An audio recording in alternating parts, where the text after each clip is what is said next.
व्यासाय विष्णुरूपाय व्यासरूपाय विष्णवे नमो वै ब्रह्मनिधये वासिष्ठाय नमो नमः। श्रीपराशरभट्टार्यः श्रीरङ्गेशपुरोहितः ஸ்ரீவத்சாங்கஸ்தः ஸ்ரீமான் ஸ்ரேயசே மேஸ்து பூயசே. ஸ்ரீபராசரபட்டருடைய திருநட்சத்திரத்தை முன்னிட்டு அவர் அருளிச் செய்த பகவத்குண தர்ப்பணம் என்கிற சஹஸ்ரநாம பாஷ்யத்தில் சில சிறப்பு அம்சங்களை அனுபவித்து வருகிறோம். அந்த கிரமத்தில் இந்த உபன்யாசத்தில் ஸ்ரீ விஷ்ணு சஹஸ்ரநாமத்தில் ஒரு முறைக்கு மேல் வருகின்ற, அதாவது 2 முறை அல்லது 3 முறை வருகின்ற திருநாமங்களை பற்றி அனுபவிப்போம். ஒரு சில திருநாமங்கள் சஹஸ்ரநாமத்தில் ஒரு தடவைக்கு மேலாக இடம்பெற்றிருக்கின்றன. அப்படிப்பட்ட திருநாமங்கள், ஒரு சில திருநாமங்களை மட்டும் நாம் எடுத்துக்கொள்வோம். குறிப்பாக மிகவும் பிரபலமாக அனைவரும் அறிந்திருக்கக்கூடிய பிரசித்தமான திருநாமங்களை எடுத்துக்கொண்டு அவை பல இடங்களில் எவ்வாறு வருகின்றன, அவ்வாறு வரும்போது உரையாசிரியர் எவ்வாறு அவற்றினுடைய பொருளை அந்த பிரகரணத்திற்கு ஏற்ப, இந்த கான்டெக்ஸ்ட்டுன்னு சொல்கிறோம், இந்த இடத்துல இந்த திருநாமங்களாலே என்ன காட்டப்படுகிறது என்பதை உணர்ந்து அதை முறையாக எடுத்து காட்டுகிறார். அது காட்டும் விதத்தை நாம் அனுபவிப்போம். அனைவருக்கும் பிரியமான பிரசித்தமான திருநாமம் கிருஷ்ணன் என்கிற திருநாமம். அந்த திருநாமம் 2 முறை சஹஸ்ரநாமத்திலே இடம்பெறுகிறது. முதல் முறை அக்ராஹ்ய சாஸ்வதः கிருஷ்ணோ லோஹிதாட்ச பிரதர்தனः பிரபூதஸ்திருககுத்தாம பவித்திர மங்களம் பரம் என்கிற இடத்தில் கிருஷ்ணன் என்கிற திருநாமம் இடம்பெறுகிறது. இந்த இடத்துல அக்ராஹ்ய சாஸ்வதः கிருஷ்ணः என்று வந்திருக்கிறது. இதற்கு உரையிடும்போது ஏவம் வித லீலா ரசேன நிதாந்த நிர்வృத்தः கிருஷ்ணா என்று உரையிடுகிறார். அதாவது இந்த அக்ராஹ்ய சாஸ்வதः என்பதனால அவற்றில் என்ன பொருள் காட்டப்பட்டது என்று பார்த்தால், இந்த அக்ராஹ்யம்னு சொல்லச்சே ஒரு குயவன் எவ்வாறு மண்ணை கிரகித்து அந்த மண்ணை கொண்டு அவன் என்ன செய்கிறான், இந்த பானை முதலான பொருட்களை செய்கிறான். அதுபோல பகவான் இந்த பிரகிருதி முதலானவற்றை கொண்டு லோகங்களை அவற்றை கிரகித்து சிருஷ்டிக்கிறான்னு சொன்னான். அதுபோல் பகவானுக்கும் மற்றொருத்தர் உண்டோன்னு கேட்டால் அப்படி ஒருத்தர் இல்லை என்ன அக்ராஹ்யன் என்ன பகவான் வழங்கப்படுகிறான். அதற்கு பிறகு சாஸ்வதா என்கையாலே அவன் இந்த ஜெகத்காரண வியாபாரம், அதாவது சிருஷ்டி ஸ்திதி சம்ஹாரம் முதலான ஜெகத்காரண வியாபாரத்தை செய்யும்போது அவன் அதை சாஸ்வதமாக செய்கிறான், அதாவது நித்தியமாக செய்கிறான். ஒரு காலத்திலே செய்து ஒரு காலத்திலே கைவிடக்கூடியவன் அல்லன் என்று அந்த திருநாமம் காட்டுகிறது. அவ்வாறு கொண்டால் தனக்கு ஒரு காரணமற்றவனாய் இந்த ஜெகத் காரணமாகிற இந்த வியாபாரத்தை தொடர்ந்து செய்பவனாக இருக்கக்கூடியவன் பகவான் என்று இந்த முதல் 2 திருநாமங்கள் நமக்கு காட்டுகின்றன. அவ்வாறு இருக்கச் செய்த அடுத்து இங்கே கிருஷ்ணன்னு சொல்லச்ச என்ன பொருள் சொல்லணும்னா, இவ்வாறு ஒரு வியாபாரத்தை ஒருத்தன் விடாமல் செய்கிறான்னு சொன்னான். அவ்வாறு செய்யும்போது சாமான்யமாக லோகத்தில் ஒரு காரியத்தை ஈடுபடாமல் செய்தால் நமக்கு அதில் ஒரு அலுப்பு ஏற்பட்டுவிடும் அல்லது ஒரு விதமான சோர்வு ஏற்பட்டுவிடும்.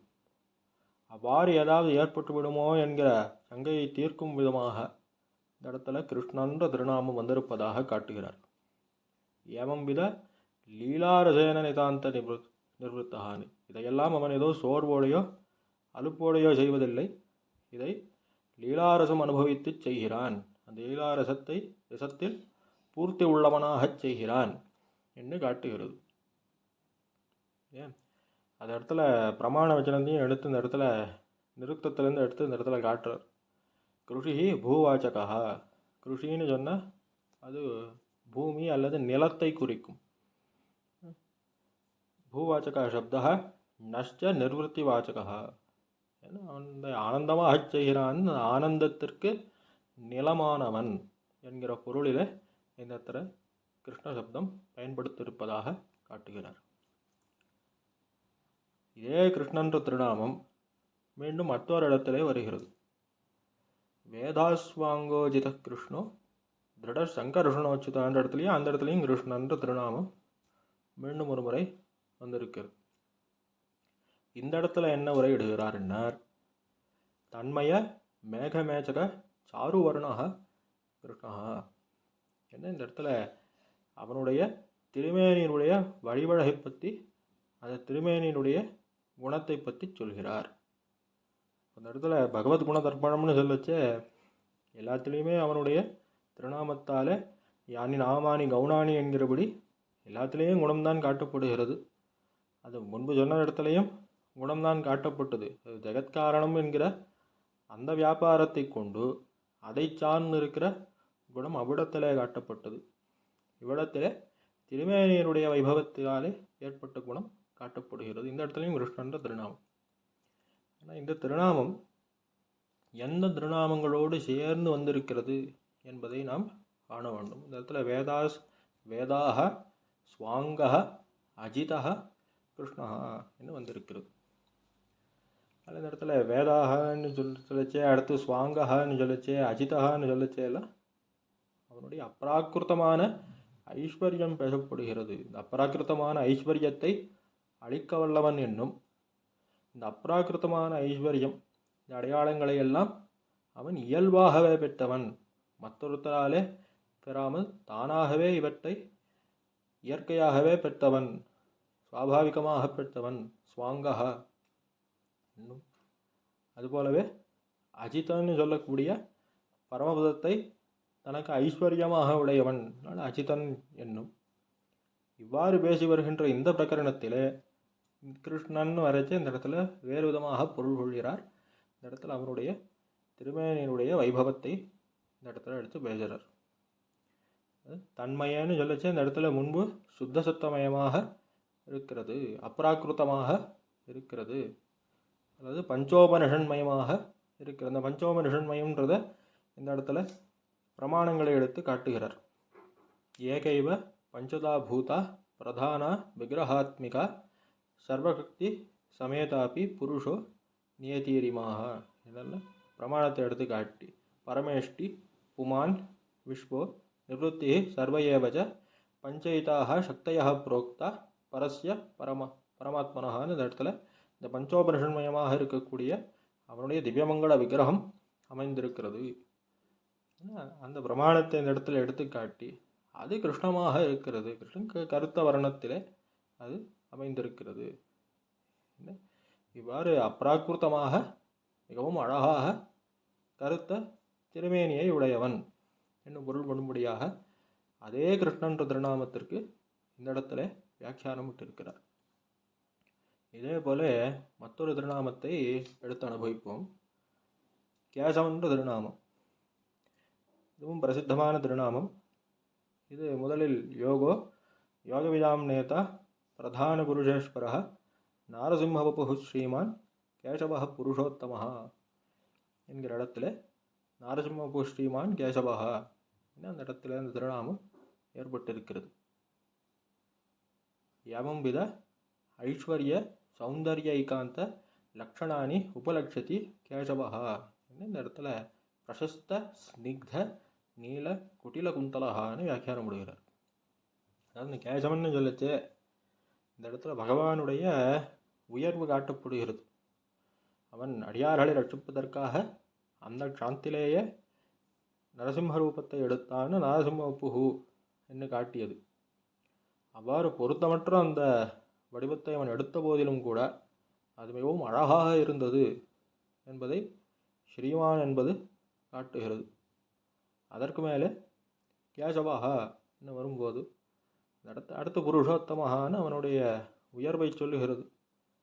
அவ்வாறு சொல்லச்சே இந்த இடத்துல அவனுடைய குழலின் அழகு, எத்தனை அழகான திருக்குழல்களை உடையவன் என்பதை கேசவாகா என்று அந்த அழகிலே அவன் விசேஷித்திருக்கிறான் என்பதை காட்டுகிறது. அதுக்கு அடுத்தபடியாக வரக்கூடிய புருஷோத்தமன் என்பது அவன் புருஷர்களான ஆத்மாக்களிலெல்லாம் சிரேஷ்டதமமாக இந்த அழகிலே அவன் சிறந்திருக்கிறான் என்று இது காட்டுவதாக அமைந்திருக்கிறது. இடத்துல அவன் கேசவன் ஏன் சொன்னார் அப்படின்னு சொன்னால், இந்த இடத்துல திருக்குழல்களை உடையவன், அது கேசவன்ற சொல்.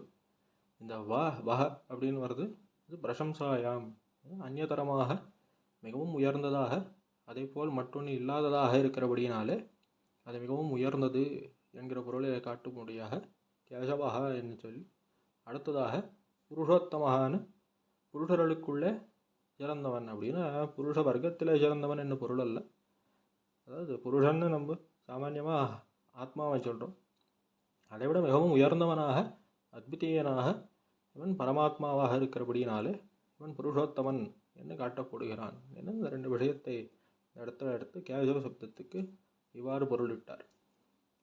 ஆனால் மற்றொரு இடத்திலே அதே திருநாமம் வருகிறது.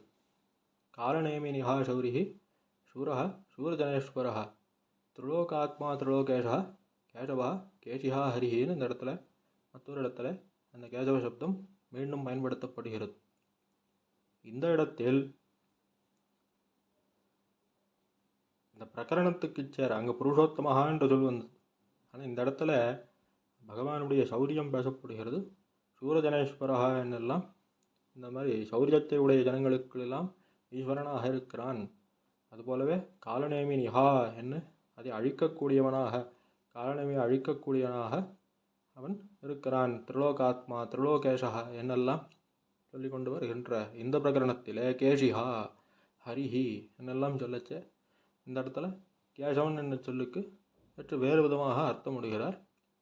அதாவது கேசவாக கேஷிஹா என இவன் கேஷிஹாவாக இருக்கிறபடினாலேயே இவன் கேசவன் என்னும் பொருள்படியாக இந்த இடத்துல இந்த சத்துருக்களை அழிக்க வல்லவன், கேசி முதலான மிகவும் வலிமையான சத்துருக்களை அழிக்க வல்லவன் என்கிற என்னும் பொருள்படும்படியாக இந்த இடத்துல வியாக்கியானம் முடிகிறார். மட்டுமில்லாமல் திரிலோகாத்மா திரிலோகேஷா என்னெல்லாம் வந்தபடியினாலே இந்த இடத்துல மற்றொரு பொருளையும் காட்டுகிறார். கா இதி பிரம்மணோ நாம ஈரோகம் சர்வதேகினாம் என்ன இந்த பிரம்மாவுக்கு கா என்னும் இவனுக்கு ஈஷான்னு எடுத்துண்டு அந்த காவும் ஈஷவும் சேர்த்தா கேஷான்னு எடுத்துண்டு இவர்கள் இருவரும் தபாங்கே சம்பூதவனு அவனுடைய திருமேனியிலிருந்து இவர்கள் இருவரும் தோண்டி இருக்கிறபடினாலே அவனுக்கு தஸ்மாத்து கேசவநாமவான், அதனாலே அவன் கேசவன் என்கிற திருநாமத்தை அடைகிறான் என்று மற்றொரு விதத்திலேயும் இந்த பொருளை காட்டுகிறார். இதே போல மற்றொரு திருநாமம் கோவிந்தன் என்கிற திருநாமம். கோவிந்தன் திருநாமம் மகேஷ்வாசோ மஹீபர்த்தா ஸ்ரீனிவாச சதாம் கதிஹி அனிருத்த சுரானந்தோ கோவிந்தோ கோவிதாம்பதி என்கிற இடத்தில் கோவிந்தன் திருநாமம் மீண்டும் வந்திருக்கிறது. அதாவது முதல் தடவையாக வந்திருக்கிறது. இந்த இடத்துல பகவானுடைய ஹம்சாவதாரம் பேசப்படுகிறது. ஹம்சமாக வந்து பகவான் வேதங்களை அடித்தமை இந்த திருநாமங்களாலே காட்டப்படுகிறது. அதனாலே இந்த இடத்துல கோவிந்தா என்பதற்கு தத் கவாம் ஸ்துதிகிராம் என்ன, அந்த இடத்துல கவாம் என்பது ஸ்துதிகிராம் என்ன, அந்த வேதங்களாகிற ஸ்தோத்திரங்கள் பகவான் விஷயமாக அமைந்திருக்கின்ற வேதமாகிற ஸ்தோத்திரத்தை எடுத்துக்கொண்டு அவற்றாலே போற்றப்படக்கூடியவன், அந்த ஸ்தோத்திரத்தாலே வேதங்களாகிற ஸ்தோத்திரங்களாலே போற்றப்படக்கூடியவன் விந்தகா, அதனால் அவன் கோவிந்தகா இந்த இடத்துல அர்த்தத்தை காட்டுகிறார்.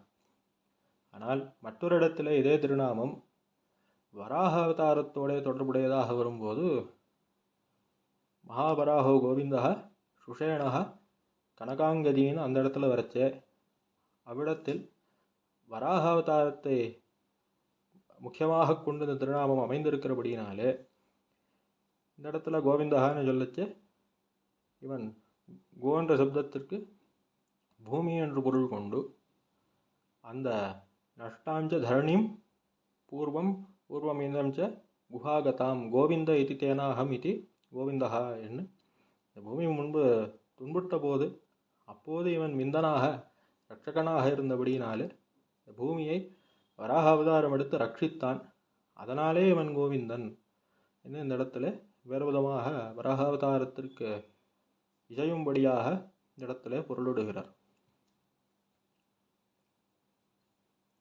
அடுத்ததாக பத்மநாபன் என்கிற திருநாமம் மிகவும் பிரசித்தமானது. அந்த திருநாமமும் 3 இடங்களிலே வருகிறது. முதல் தடவை வரும்போது அப்ரமேயோ ரிஷிகேஷா பத்மநாபோ மரப்பிரபுன்னு முதல் தடவையாக வந்திருக்கிறது. இந்த இடத்துல பத்மநாபா என்ன இந்த இடத்துல சொல்லச்சு அப்ரமேயான்னு முதல்ல சொன்னார். அப்ரமேயானால் பிரம்மா முதலான யாவருடைய இந்திரியங்களுக்கும் புலப்படாதவன் என்பதனால அவன் அப்ரமேயன் என்று வழங்கப்படுகிறான்.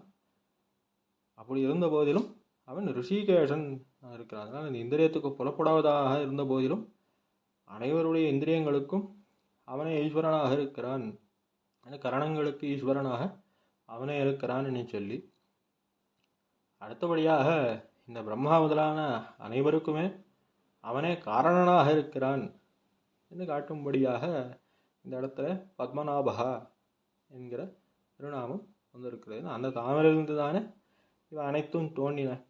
அதனால் அந்த அர்த்தத்தில் பத்மநாபகா என்ன அவனுடைய நாபியில் இருக்கிற கமலத்திலிருந்து அனைத்தையும் அவன் தோற்றுவிக்கிறான், அல்லது பிரம்மாவை தனது நாபியிலிருந்து தோற்றுவித்தான் என்று இப்படி பொருளிடுகிறார். அடுத்த முறை மரீச்சிஹி இதமனோஹம்சா சுபர்ணோ புஜகோத்தமः இரண்யநாப சுதபாக பத்மநாப பிரஜாபதின்னு இந்த இடத்துல வரைச்சு அது பத்மநாபனை பற்றியே வந்திருக்கிறது இந்த இடத்துல. அதனால் புஜகோத்தமான அந்த ஆதிசேஷன் மீது திருவனந்தாழ்வான் மீது பகவான் ஜெயனித்திருக்கிறான் என்றெல்லாம் சொல்லி வருகின்ற இந்த பிரகரணத்திலே பத்மநாபன் என்பதற்கு பத்மநாபஜ பூர்வபத் முன்பு போலவே இங்கேயும் அர்த்தமிடுகிறார். ஹிரண்யநாபத்வ பத்மநாபத்வே என்று அந்த அந்த விஷயத்திலே இவ்வாறு பகவான் அவனுடைய நாபி கமலத்திலிருந்து அவன் நாபியிலிருந்து இந்த கமலம் தோன்றி இருக்கிறது, இந்த ஹிரண்மயமான அந்த கமலம் தோன்றி இருக்கிறது. அதான் ஹிரண்யநாபகான்னு முன்பு சொன்னார். இந்த இடத்துல அது பத்மநாபகா என்னும் அவ்வாறு அந்த திருவனந்தாழ்வான் மீது சயனித்திருக்கக்கூடிய பெருமானுடைய நாபியிலே இந்த தாமரை இருக்கிறதுன்னு அந்த பத்மநாபனுடைய அவன் சயனித்திருக்கிறான் என்பதை புஜகோத்தமகா என்றது காட்டுறது. இரண்யநாபகா என்றதும் அந்த நாபியிலிருந்து இந்த இரண்யகர்பன் முதலானவர்கள் தோன்றுகிறார்கள் என்பது காட்டும்படியாக இருக்கிறது. சுதபாகா என்பது இந்த ஞானமே வடிவாக அவ்விடத்திலே அவன் சயனித்திருக்கிறான் என்பதை காட்டுகிறது. பத்மநாபகா என்பது அந்த நாபியிலே தாமரை இருக்கிறது என்று காட்டுகிறது. அடுத்து பிரஜாபதின்னு சொல்கிறார். ஏன்னா இதிலிருந்தான் உலகமெல்லாம் தோன்றுகிறபடியினாலே அவ்வாறு சயனித்திருப்பவனே பிரஜாபதியாக இருக்கிறான்னு என்று காட்டுகிறபடியினாலே இந்த பிரகரணத்தில் இவ்வாறு அர்த்தமிடுகிறார். இப்போ மீண்டும் 3 தடவைன்னு சொல்லியிருக்கேன். முன்னொரு இடத்துல இருக்கு பத்மநாபோர்விந்தாட்சா பத்மகர்ப்ப சரீரபிருத்து. மற்றொரு இடத்துல அந்த திருநாமம் அமைந்திருக்கிறது. இவ்விடத்திலே பரமபதத்தில் இருக்கக்கூடிய பகவானுடைய திவ்யமங்கள விக்கிரகத்தினுடைய வைலட்சண்யம் பேசப்படுகிறது. அதனால் அவனை இந்த இடத்துல அரவிந்தாட்சன் என்றும் பத்மகர்ப்பன் என்றும் இப்படியெல்லாம் சொல்லிட்டு இருக்கச்சு. இந்த இடத்துல அங்க பத்மநாபகான்னு சொல்லச்சு நாபிஷ்ச பத்மநிபகா தாமரையை போன்ற நாபியை உடையவன். இந்த இடத்துல அர்த்தம் அவன் நாபியிலே தாமரை இருக்கிறது என்பதல்ல, தாமரையை போன்ற நாபியை உடையவன். எவ்வாறுனால் அரவிந்தாட்சகா தாமரை போன்ற திருக்கண்களை உடையவனாக எப்படி இருக்கிறானோ அதுபோல் அவனுடைய நாபியும் தாமரை போல் இருக்கிறது. இந்த இடத்துல அந்த பகவானுடைய திவ்யமங்கள விக்கிரகத்தினுடைய சௌந்தரியத்தை விவரிக்கின்ற இந்த பிரகரணத்தில் இவ்வாறு பிரகரணத்துக்கு சேர அர்த்தமிட்டிருக்கிறார். அடுத்ததாக மாதவன் என்கிற திருநாமம் பிரசித்தமான திருநாமம். இதுவும் 3 இடங்களில் இடம்பெற்றிருக்கிறது.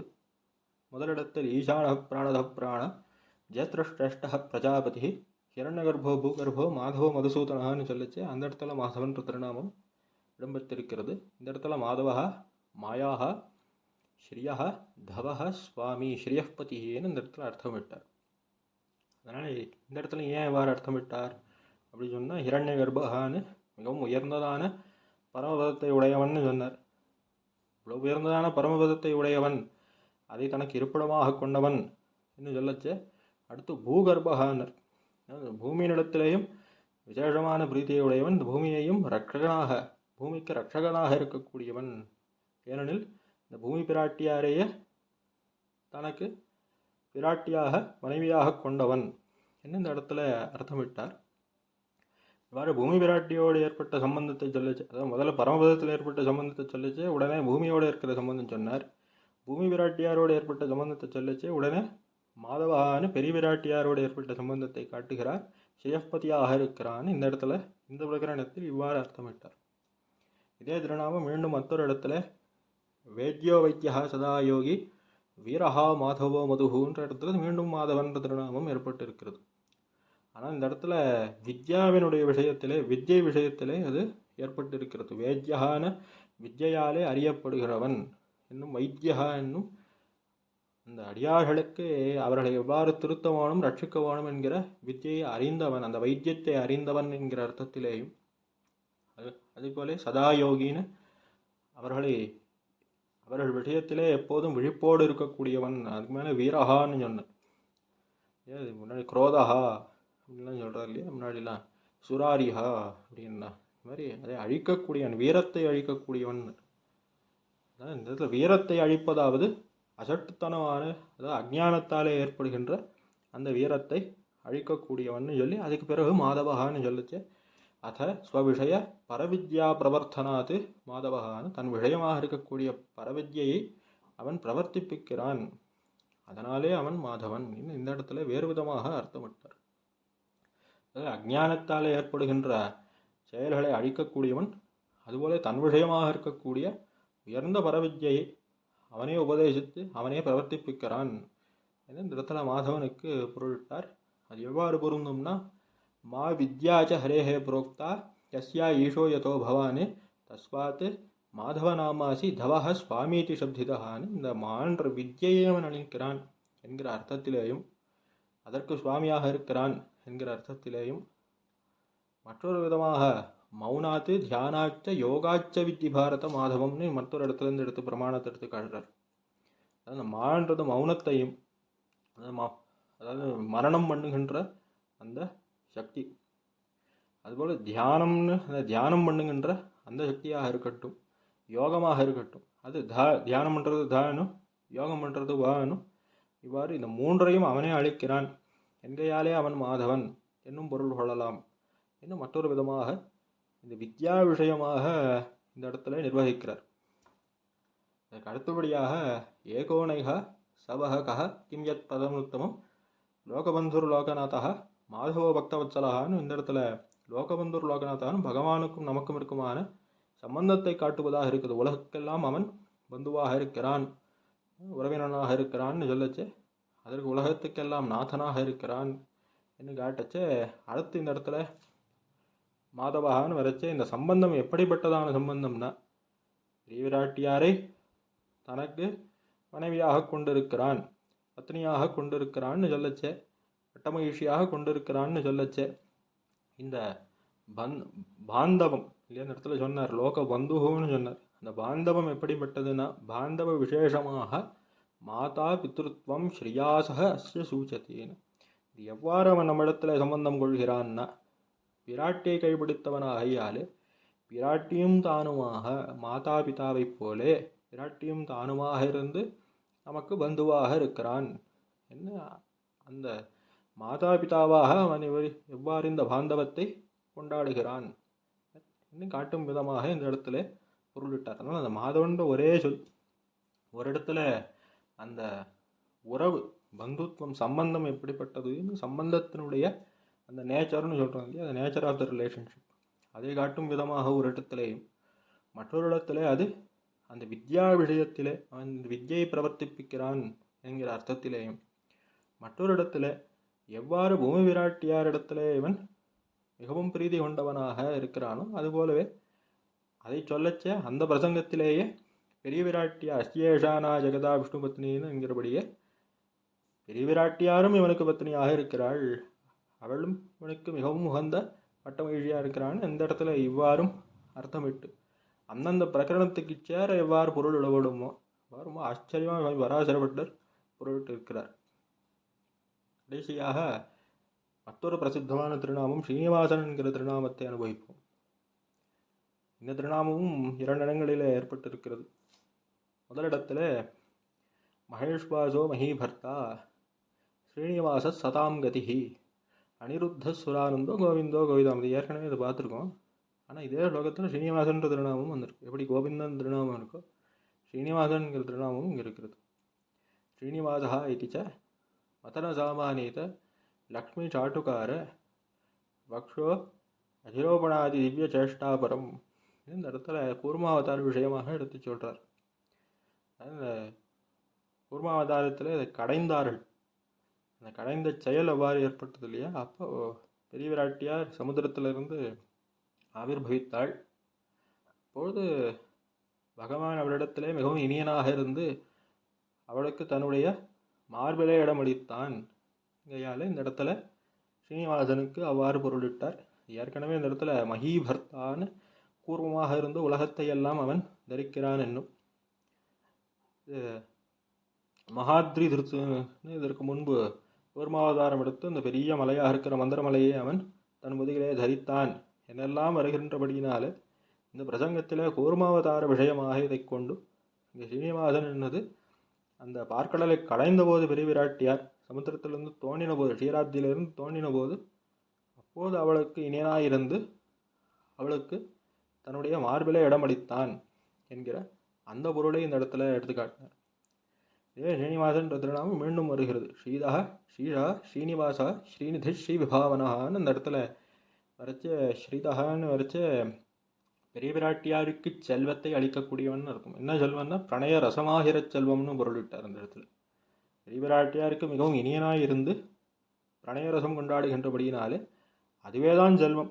அவளுக்கு பெரிய செல்வமாக இருப்பது இவனிடத்திலே பிரணய ரசத்தை அனுபவிப்பதே அவளுக்கு பெரிய செல்வம். அந்த செல்வத்தை அந்த ஸ்ரீயை அவளுக்கு அளிக்கிறான். அதனால் ஸ்ரீதகான்னு முதல் திருநாமத்துக்கு பொருளிட்டார். அடுத்து ஸ்ரீஷான்னு அந்த பெரிய பிராட்டியாராலே இவ்வாறு அளிக்கும் போது இவனே அவளுக்கு செல்வமாக இருக்கிறான். ஸ்ரீஷான் திருவுக்கும் திருவாகி செல்வன்கிறபடியே அவளுக்கும் இவனே செல்வனாக இருக்கிறான்ற பொருளை ஸ்ரீஷான்னு காட்டினார். அதற்கு பிறகு ஸ்ரீனிவாசகான்னு இந்த இடத்துல பொருளடைச்சே எவ்வாறு பொருளிட்டான், இந்த பிரணய ரசத்தை இவன் அளிக்கிறான்னு சொல்லிச்சே எவ்வாறு அளிக்கிறான்னு சொன்ன திவ்யவல்யா இவ கல்பத்ருமஹா தஸ்யாக நித்யோபக்னா ஸ்ரீனிவாசகான்னு இந்த இடத்துல காட்டினார் அர்த்தம்.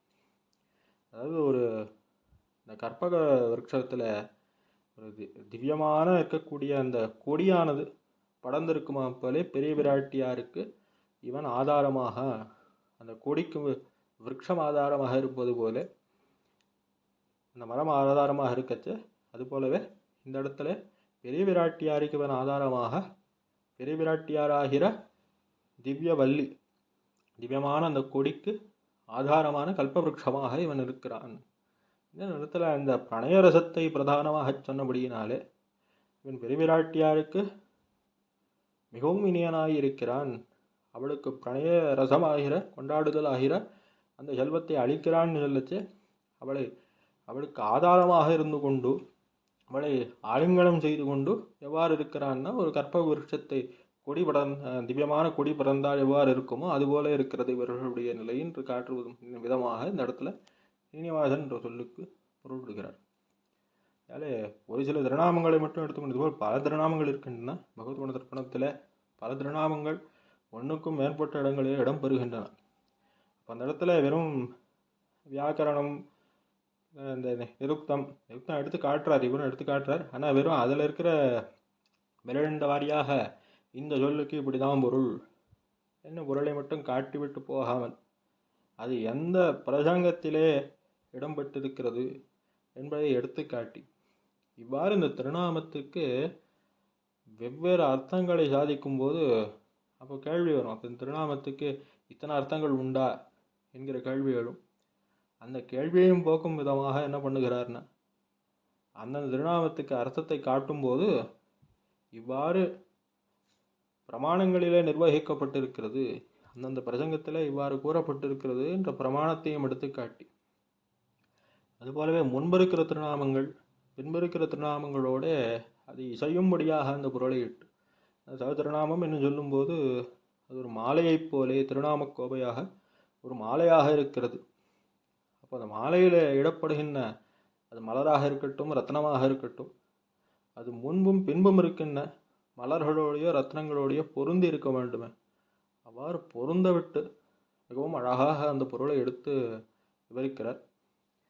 இது பகவத் குண தர்ப்பணம் என்கிற பெயருக்கு சேர ஒவ்வொருடத்திலேயும் பகவானுடைய திருக்கல்யாண குணத்தை எடுத்துச் சொல்வதிலேயே நோக்காக, அதாவது திருநாமத்தை சொல்லும்போது ஏதோ மெக்கானிக்கலாக சொல்கிறோம் இல்லையா, அந்த மாதிரி ஏதோ இது இப்படி இருக்குது அப்படி இருக்குது, இந்த திருநாமம் அப்படி இருக்குன்னு வாசிண்டே போகாமல் அந்த திருநாமத்தில் ஈடுபடும்படியாக மிகவும் அழகாக பொருளிட்டு அந்த திருநாமங்களுக்கு பொருத்தமான பொருள்களை காட்டுவதனாலே அதை சொல்லும் போதே மிகவும் அனுபவித்து சொல்லும்படியாக இந்த பொருள்களை அறிந்து கொண்டால், ஓ இந்த திருநாமங்கள்லாம் இப்போ இந்த திருநாமங்கள்லாம் ஒன்று பின்னாடி வருது, இந்த திருநாமங்களுக்கெல்லாம் ஒரே பொருள் தான் இருக்கிறது.